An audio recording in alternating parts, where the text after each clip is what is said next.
WordPress দিয়ে কিন্তু আপনি বিভিন্ন ধরনের ওয়েবসাইট তৈরি করতে পারেন। লাইক আপনি যদি চান একটা ই-কমার্স ওয়েবসাইট তৈরি করতে পারেন, অথবা ব্লগ বা পোর্টফোলিও ধরনের ওয়েবসাইটও তৈরি করতে পারেন।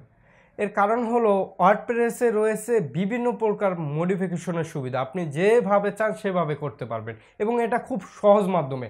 অন্য কোনো ওয়েব অ্যাপ্লিকেশন দিয়ে যদি আপনি এত মডিফাই করতে যান, খুব জটিল একটা প্রক্রিয়া হয়ে যায়, কিন্তু ওয়ার্ডপ্রেসে এই কাজগুলো খুব সহজ হয়ে যায়। যাই হোক, আপনি যদি একটা ওয়ার্ডপ্রেস ওয়েবসাইট তৈরি করতে চান এবং সেটাকে লাইভ ওয়েব সার্ভারের মধ্যে হোস্ট করতে চান, তাহলে এই ভিডিওটা সম্পূর্ণ দেখুন। চলুন শুরু করি। ওকে লুকস, আমরা শুরু করব প্রথমে ওয়ার্ডপ্রেস ডাউনলোড করে। সরাসরি আমি কাজগুলো ম্যানুয়ালি করব যেন আপনি ওয়েব হোস্টিংয়ে যে কোনো বিপদে না পড়েন। যাই হোক, এখান থেকে যে ডাউনলোড অ্যান্ড এক্সটেন্ড, এখান থেকে আপনি গেট ওয়ার্ডপ্রেসে প্রেস দিলেই পেয়ে যাবেন ডাউনলোড করার অপশন। এখান থেকে যত ভাষণ আসবে, ভাষণ আস্তে আস্তে বাড়ে। যাই হোক, এখন 6.1 আছে, এটা আস্তে আস্তে আরও বাড়তে পারে। আপনারা সেটা ডাউনলোড করে নেবেন, ডাউনলোড ওয়ার্ডপ্রেস। তো ডাউনলোড হয়ে গেল।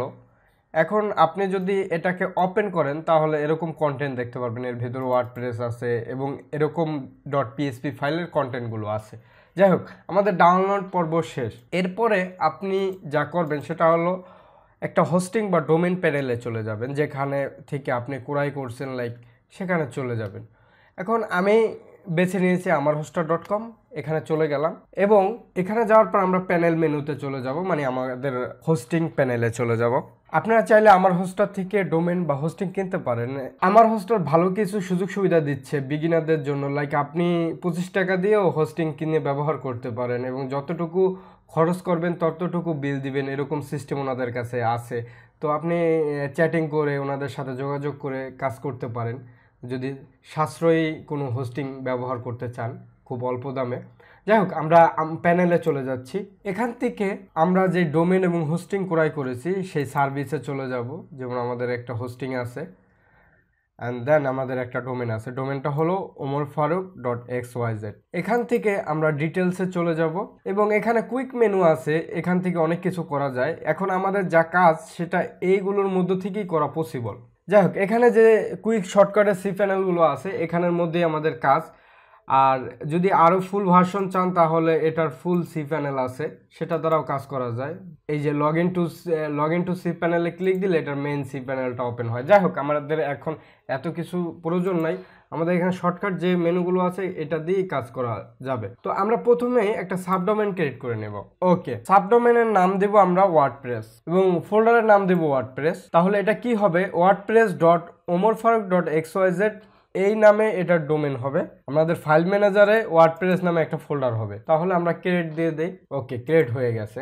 বাস, কাজ এখানে আপাতত শেষ। অ্যান্ড দেন আমরা ফাইল ম্যানেজারে চলে যাব। এই যে ফাইল ম্যানেজারে আমরা ওয়ার্ডপ্রেস নামে একটা ফোল্ডার পেয়ে যাচ্ছি, কারণ আমরা ওই ফাইল ম্যানেজার একটু আগে তৈরি করলাম এবং এখানে যা যা আছে আমরা সেগুলো ডিলিট করে দিই। ডিলেট। ওকে, পারফেক্ট। এখন আমরা ওপেন করি।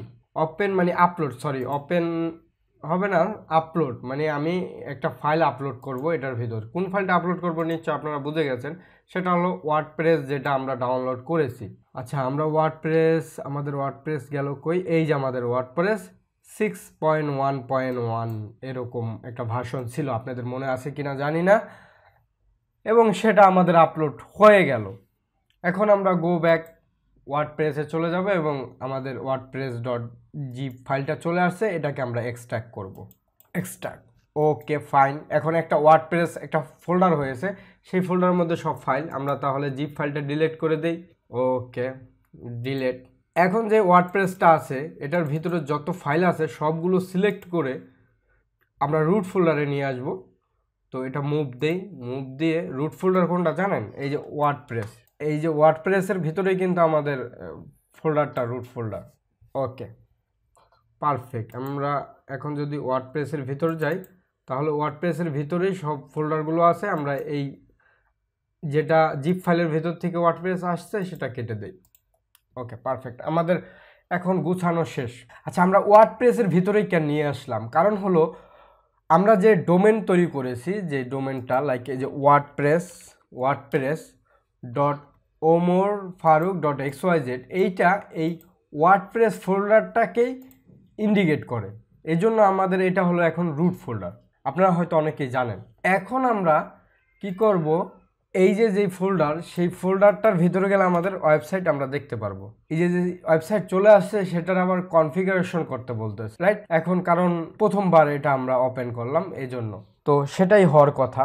এখন আমরা যদি কন্টিনিউ দেই, ওকে, এখন আমাদের ডেটাবেস কিন্তু কানেকশন করা লাগবে। এই পর্বে যাওয়ার আগে আমাদের ডেটাবেসটা কানেকশন করে দিয়ে আসতে হবে, একটা ডেটাবেস টেবিল করার লাগবে। তো এই জন্য আমরা যেখানে ছিলাম আর কি, এই যে এখানে ছিলাম, অথবা আপনি লগ ইন টু আমার হোস্টার থেকে বের হয়ে লগ ইন টু সি প্যানেলও যেতে পারেন। সি প্যানেলে চলে যাই, এখানে অনেক কিছু অন্যরকম লাগবে। যাই হোক, এখান থেকে আমরা এই যে মাইস্কুয়েল ডাটাবেস, এই ডাটাবেসে কাজ করব। এখান থেকে আমরা একটা ডাটাবেস তৈরি করব, যেমন ওয়ার্ডপ্রেস, হ্যাঁ, কারণ আমরা ওয়ার্ডপ্রেসের জন্য একটা ডেটাবেস লাগবে। ডেটাবেস তৈরি হয়ে গেছে, ওকে। এখন আমাদের একটা ডেটাবেস এখান থেকে তৈরি করলাম এবং এই ডেটাবেস কিন্তু হয়ে গেছে, এই যে WordPress, Omar Faruk dot WordPress _word. তো এখন এটার পার্সপেক্টিভে একটা ইউজার তৈরি করি, সেটার নাম ওয়ার্ডপ্রেস ইউজার দেই, হ্যাঁ, এবং পাসওয়ার্ড আপনারা আপনাদের মতো করে দিবেন, আমি দিচ্ছি। সেই পাসওয়ার্ড একটু পরে কাজে লাগবে, তাই মনে রাখবেন। ওকে, আমাদের ক্রিয়েট ইউজার তৈরি করে ফেললাম, আমাদের ইউজারও ক্রিয়েট হয়ে গেছে।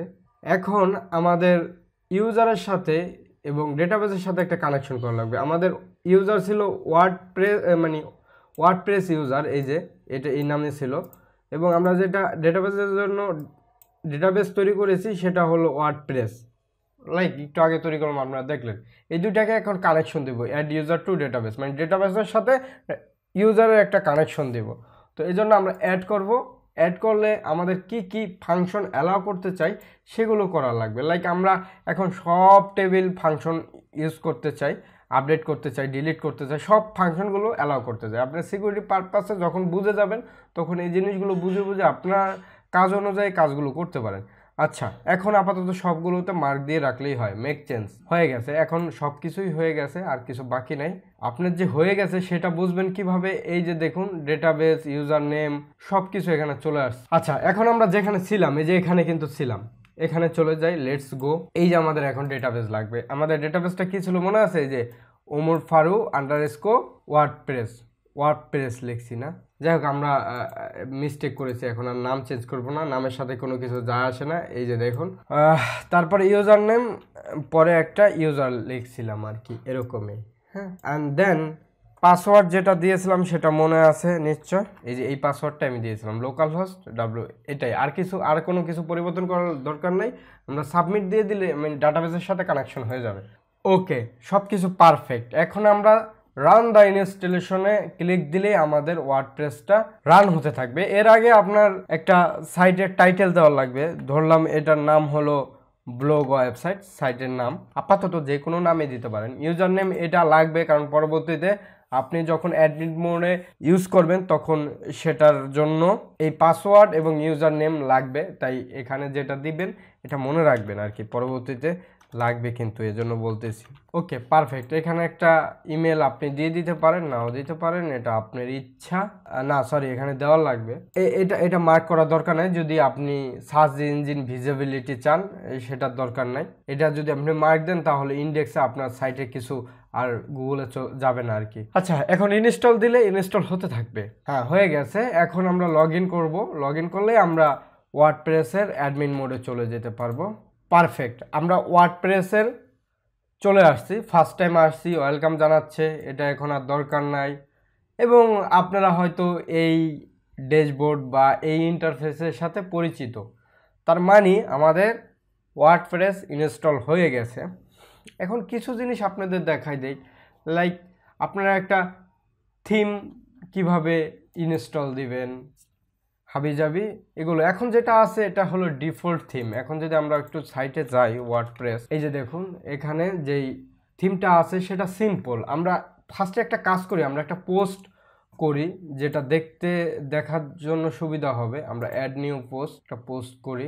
ওকে, আমাদের প্রথম অবস্থায় তো এই জন্য অনেক কিছু দেখাচ্ছে, আমরা এগুলো বাদ দেই। আমরা এখন একটা পোস্ট করব শুধু, তো এই জন্য আমরা একটা ওয়েবসাইটে চলে যাই, সেখান থেকে আমরা পোস্ট কপি করব জাস্ট আপনাদের দেখানোর জন্য। তো ধরুন এই পোস্টটাই আমরা নিলাম। ওকে, এটা টাইটেলটা কপি করে নিলাম। আপনারা অবশ্যই কারো পোস্ট কপি করবেন না, এটা জাস্ট আপনাদের দেখানোর জন্য। ওকে, আমাদের মেবি সম্পূর্ণ পারফেক্ট, মানে পোস্ট হয়ে গেছে, এটা পাবলিশ করে দেই। ওকে, পাবলিশ হয়ে গেছে। এখন যদি আমরা ওই সাইটটায় যাই তাহলে দেখব আমাদের একটা পোস্ট পাবলিশ হয়ে গেছে। ওকে, এই দেখুন আমাদের পোস্ট কিন্তু পাবলিশড হয়ে গেছে। এখানে একটা পোস্ট আছে এবং অলরেডি হ্যালো ওয়ার্ল্ড ডিফল্ট একটা পোস্ট থাকে, এইমাত্র আমরা এই পোস্টটা করলাম। এখন আমরা ব্যাকে চলে যাই আমাদের অ্যাডমিন মোডে, WP অ্যাডমিন, আপনারা সকলেই জানেন অ্যাডমিন ড্যাশবোর্ডে যেতে হলে, এবং আমাদের এখানে চলে আসলো সব কিছু। এরপরে আমরা কি করব, একটা থিম নিয়ে কাজ করব, কারণ এখানে এটা কিন্তু সুন্দর দেখা যাচ্ছে বলেন, এরকম ওয়েবসাইট থাকলে আপনার সাইটে কেউ ভিজিট করবে, তো এটাকে একটা সৌন্দর্য তৈরি করা লাগবে না? এজন্য আমরা কাজ করব, এজন্য থিম অ্যাড করব। তো থিম আমরা একটা যদি অ্যাড নিউ থিমে চলে যাই, আমাদের থিমস এখানে প্রায় প্রচুর থিম রয়েছে, সেখান থেকে এই যে দেখুন ফ্রি থিমও রয়েছে। আমরা একটা থিম এখান থেকে ইউজ করব, এই যে এই নামে, সেটা হলো হুম্যান। আমার স্পেলিং মিস্টেক যদি ভুল না হয়ে থাকে, যাই হোক আমরা এই থিমটা সার্চ দিলাম, এখান থেকে দিয়ে ইনস্টল করে নিলাম। আমি একটা ব্লগ সাইট আপনাদের দেখানোর চেষ্টা করতেছি, কারণ ওয়ার্ডপ্রেসে ম্যাক্সিমাম এই টিউটোরিয়াল বা ব্লগ সাইট রিলেটেড বা নিউজ পেপার রিলেটেড সাইটে তৈরি করার জন্য খুব ভালো কাজে দেয়, বা ই কমার্স ওয়েবসাইটের জন্য। তো যাই হোক, এখন যেই ওয়েবসাইটটা হয়ে গেল সেটা হলো যেই আমরা থিমটা সেট আপ দিয়েছি সেই থিমের অনুযায়ী যদি আমরা রিফ্রেশ দেই তাহলে দেখতে পারবো ওকে আমাদের সাইটের কিন্তু ডিজাইন পাল্টিয়ে গেছে। এই যে আপনার সাইট দেখতে পাচ্ছেন, আমার অ্যাডমিন মোড তো লগ ইন আছে, এই জন্য বারবার এরকম দেখা যাচ্ছে। আমি একটু ওয়ার্ডপ্রেসের আলাদাভাবে যাই, দেখুন এই যে হলো সাইটের ডিজাইন চলে আসছে। এটা কিন্তু আপনি ক্যাটাগরি করে অনেক সুন্দর করতে পারেন। এখানে ক্যাটাগরি করা যায়, পপুলার পোস্ট করা যাবে। তো এই যে নিচে ক্যাটাগরি আছে, আপনি চাইলে ক্যাটাগরি করতে পারবেন। তো এটা হলো কি, আমি বেসিক ফাংশনগুলো আপনাদের ধরিয়ে দিচ্ছি। এখন দেখুন এই ওয়েবসাইটটা যেমন এখানে নাম আছে ব্লগ ওয়েবসাইট, যদি আপনি এটা চেঞ্জ করতে চান বা ফুটার যদি চেঞ্জ করতে চান তাহলে কিভাবে চেঞ্জ করবেন। এই যে দেখুন থিমে কিন্তু কাস্টমাইজড আছে। এখন আপনারা সবাই জানেন উপরে যেটা থাকে সেটা হলো হেডার অংশ এবং নিচে যেটা থাকে সেটা হলো ফুটার অংশ। তো আপনি যদি এই হেডার উপরের অংশটুকু চেঞ্জ করতে চান তাহলে এই যে হেডার ডিজাইনের উপরে ক্লিক দিবেন, দেওয়ার পরে এই যে সাইড আইডেন্টিটি লোগো, এটা যদি আপনি যেই নাম দেন এখানে সেই নাম হয়ে যাবে। এখানে যদি আপনি দেন যে রহিম ওয়েবসাইট, লাইক রহিম ওয়েবসাইট, তারপরে এখানে যদি দেন বেস্ট ওয়েবসাইট ইন বাংলাদেশ, ওকে একটা স্লোগান হয়ে গেছে। অ্যান্ড দেন এভাবে মানে এডিট করবেন। এই যে এডিট কিন্তু হয়ে গেছে, উপরে আপনার সাইটের নাম অনুযায়ী হয়ে গেল। যেমন রহিম ওয়েবসাইট .comও দিতে পারেন, এখানে এই যে কম হয়ে গেছে। তো এভাবে যেমন আপনার সাইটটা পরিবর্তন হয়ে যাবে। অ্যান্ড দেন আপনি এখানে ফটো দিতে পারেন। আমরা ভিডিওটা সংক্ষিপ্ত করার জন্য চলে যাচ্ছি নিচে, এই যে ফুটার ডিজাইন, এখান থেকে আপনি ফুটারটা ডিজাইন করতে পারেন। এখানে কলাম কি, পরবর্তীতে আপনি যখন এটা এডিট করবেন বুঝবেন জিনিসগুলো। তো এখানে আপাতত এই কলামে আছে হলো ক্যাটাগরি, এই কলামে যেমন আপনি পপুলার পোস্ট রাখতে পারেন, রিসেন্ট পোস্ট রাখতে পারেন, এভাবে আর কি। এখানে চাইলে একটা কলামও আপনি রাখতে পারেন। অ্যান্ড দেন আপনি এখানে আপনার কাস্টম ফটো ইউজ করতে পারেন। এই যে দেখুন একটা কলাম আছে। এখন এই যে কপিরাইট ফুটার ক্রেডিট, এই ক্রেডিট চাইলে আপনি চেঞ্জ করতে পারেন। এখানে নাম দিতে পারেন ডিজাইন বাই ওমর দিলাম সাপোজ, এই দেখুন এটা নিচে ওমর হয়ে যাবে, এই যে ওমর হয়ে গেছে। এভাবে আর কি আপনি চাইলে যে ডিসপ্লে সোশ্যাল লিঙ্ক বা এই যে ফুটার ক্রেডিট চাইলে বন্ধ করে দিতে পারেন, এই যে বন্ধ হয়ে গেছে, এখন আর নাই। অ্যান্ড দেন আপনি এই যে দেখতে পাচ্ছেন যে কাস্টমাইজেশন, এখানে সোশ্যাল লিঙ্কগুলো দিতে পারতেন, এটা আপনি চাইলে অফ করে রাখতে পারেন, আবার অন করে রাখতে পারেন। এটা আপনার সাইডের উপরে নির্ভর করে। লোডিং নিচ্ছে তো, এই যে দেখুন এখন কিছু নাই, চলে গেছে। তো এভাবে করে সেভ করে দিবেন। এই যে পাবলিশ করে দিলে এখন যা আছে সেটাই পাবলিশ হবে। তো আমরা যেখান থেকে চেক করতেছিলাম, এখন দেখুন এটা রিফ্রেশ দেই, তাহলে দেখতে পারবো rohimwebsite.com। তো এভাবে আপনি বিভিন্ন থিম নিয়ে কাজ করতে পারেন। এটা আর কি আপনাকে একটা বেসিক ধরিয়ে দিলাম। এখন কিন্তু আপনি এই সাইটে পোস্ট করলে কিন্তু আপনি পোস্ট করতে পারেন, সুন্দর করে দেখতে পারেন। এটা কিন্তু এখন একটা অরিজিনাল সাইটের মতোই হয়ে গেছে। হ্যাঁ, মোটামুটির মধ্যে কিন্তু আপনি শুরু করে দিতে পারেন। যা ফাংশনালিটি দরকার নতুন অবস্থায় মেবি আছে যদি একটা ব্লগ সাইট করেন। তো এভাবে আপনারা একটু নেটে সার্চ করবেন, সার্চ করলে অনেক ধরনের ওয়ার্ডপ্রেসের থিম, ফ্রি থিম পাওয়া যায়। সেই থিমগুলো আপনি ওই যে যেভাবে দেখিয়ে দিলাম সেভাবে ব্যবহার করতে পারেন, অথবা আপনি ম্যানুয়ালি আপলোডও করতে পারেন। তো ম্যানুয়ালি আপলোড কিভাবে করবেন সেটাও আমি দেখাই দেই। ধরুন আচ্ছা আমরা আবার ড্যাশবোর্ডে যাই, এখানে আমি কেটে দিয়েছি ফাংশনগুলো wp অ্যাডমিন। তো এখানে যাওয়ার পরে আপনারা দেখুন এই যে অ্যাপারেন্স থিম, এই যে অ্যাড নিউ, এখন এই যে আপলোড থিমে দিলে থিম কিন্তু আপলোডের অপশন চলে আসবে। এই যে আপলোডের অপশন চলে আসছে, এখান থেকে আপনি আপলোড করে নিতে পারেন। যেমন এখানে মনে হয় একটা থিম আছে ওমোরটেক এরকম নামে, এই যে ওমোরটেক ওয়ার্ডপ্রেস, এটা অনেক আগে মানে 2017-র দিকে আমি এডিট করছিলাম মেবি। এই সাইটটাকে লাইভ প্রিভিউ দেখতে চাইলে এই যে দেখতে পারেন, সাইট কিন্তু এখন পরিবর্তন হয়ে গেছে। এটা আগের ডিজাইন তো খুব বেশি সুন্দর হবে না, তারপরও দেখার জন্য যাই হোক আমরা ওইখানে যে রিফ্রেশ দিই, দেখুন পরিবর্তন হয়ে যাবে। এখন এই যে আমরা অ্যাক্টিভেট করব থিমটা আপলোড দিয়েছি ঠিকই, আমি অ্যাক্টিভেট করি নি, সরি এর জন্য। তো এখন যদি আমরা এই রিফ্রেশ দেই তাহলে দেখব যে ফুল সাইডের ডিজাইন কিন্তু চেঞ্জ হয়ে গেল। এখন এই যে এভাবে এটা মোবাইলের মতো করে তো তৈরি করা, তো অনেক আগে তৈরি করছিলাম তো 2017 সালে। তো এভাবে আর কি আপনারা এভাবে কাজগুলো করতে পারেন। এই যে এইভাবে মানে আপনার থিমগুলো আপলোড দিতে পারেন, বা ওইভাবে থিম সার্চ দিয়ে থিম সেটেল দিতে পারবেন। আমি কিন্তু অনেক কিছু দেখাইছি এর মধ্যে, ভাঙা ভাঙা দেখিয়েছি, তো তাই টিউটোরিয়ালটা একটু বোরিং লাগতে পারে, কিন্তু আপনি যদি এটাকে খুব মনোযোগ দিয়ে দেখেন অনেক কিছু কিন্তু শিখতে পারবেন। কিভাবে আসলে শুরু করবেন এই জিনিসটা কিন্তু আশা করি বুঝতে পারবেন। তো আজকের ভিডিও এই পর্যন্ত, সবাই ভালো থাকবেন, বাই বাই।